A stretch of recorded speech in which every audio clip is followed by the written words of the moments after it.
Yes, welcome back to the Flow Friday Sports Show. We're into our second hour and we've got an Adelaide-based interview with Marie Glezos, who formerly played for the Payneham Union Footy Club over in Adelaide. No longer playing, but she's a massive footy fan and also had a really interesting collab recently with Port Adelaide, Travis Boak. We'll get into all that later on. But Marie, you're an artist in your spare time and I believe you're an architect full-time now. Tell us how you're going. Yeah, good, thank you. That's correct. I'm an architect by day, but hobby artist some other times who also enjoys a bit of footy. So fantastic little blend there. We love it. Now let's talk a bit about your footy background. When did your kind of ambition to play first come up?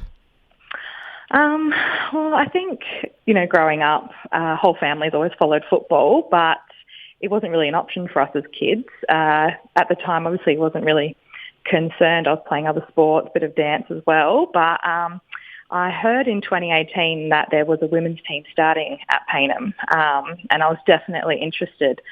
So it was interesting to start learning, the basics that most kids are learning at, 5, 6 years old. What was I at the time? I think I was about 23. So that was interesting and fun, but it was new to everybody there. So I think we were pretty proud of ourselves from 2018 to 2019 to end up in the grand final. Showed a lot of progress quite quickly. So that was good. We came home with the win as well. So premiership players and it did well. Fantastic stuff. Don't mind it at all. Now, you're a forward. So what was the actual team like? Did you get around to sort of building a style of footy that you played? And in this time that we're in now where the AFLW is getting so much fan backing and is becoming increasingly popular and really levelling out to being on a similar playing field to the AFL, there surely must have been a lot of interest within the community with this team starting up. Definitely. I think it was also really helpful. The guys were very supportive and very welcoming, and overall I think it has quite a good reputation at the club for being very family orientated. So I think we were lucky in that sense and very grateful to have the continuous support from everybody involved at the club. I think the more you play with certain players and your teams, your game starts to gel quite naturally. So I think that was the biggest difference that we found automatically from first to second year.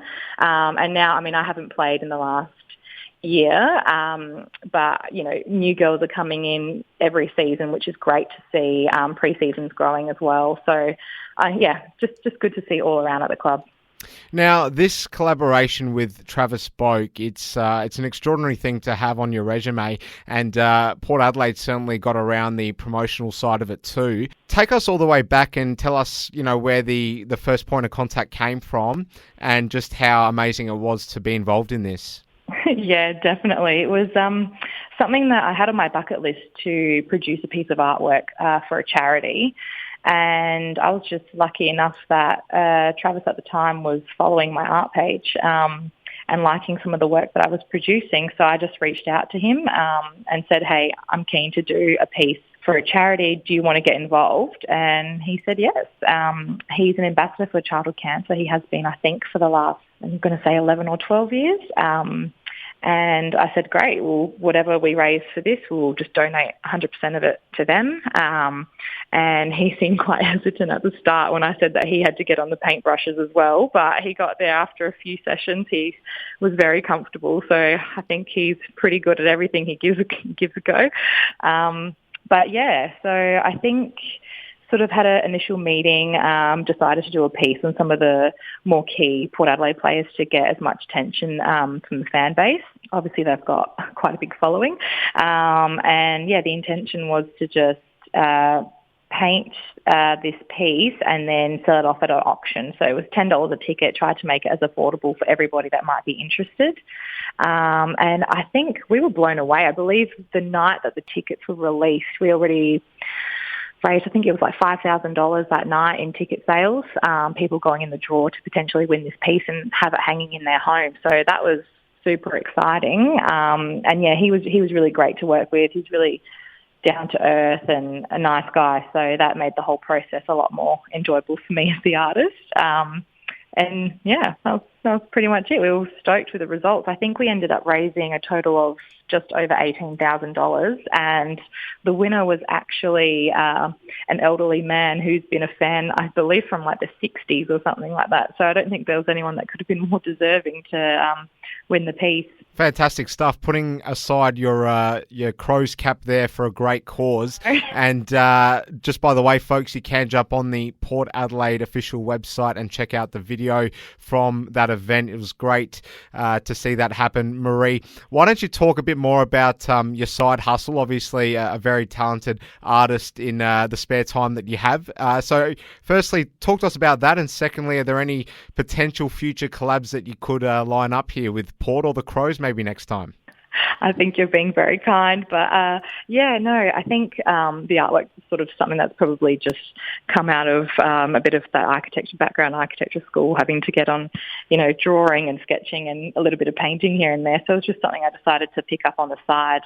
And I found that most people were always drawn to athletes. So I feel like the last 2 years, all my commissions have predominantly been athletes, which is great to see, and it's really fun to paint. And sometimes it's pretty exciting. I think one of the pieces I did was of Kevin Garnett, who was my first NBA crush back when I was 9 years old. Oh, wow. And yeah, he actually saw it and reposted it, which is really exciting. So, they don't all obviously get to see it because they've got huge followings, but moments like that make it pretty fun and special too. But yeah, that's pretty much it. Look at you getting some traction. Good on you, Marie. Now let's talk about the AFLW. There's some games coming up this weekend. The Crows, your Crows, they've been in great form and they very much lead the table at the moment in the AFLW. Just to round out the other fixtures, St Kilda play Geelong. GWS, they're in action against Richmond. That'll be played at 4:40pm on Saturday. We've got Fremantle playing Melbourne.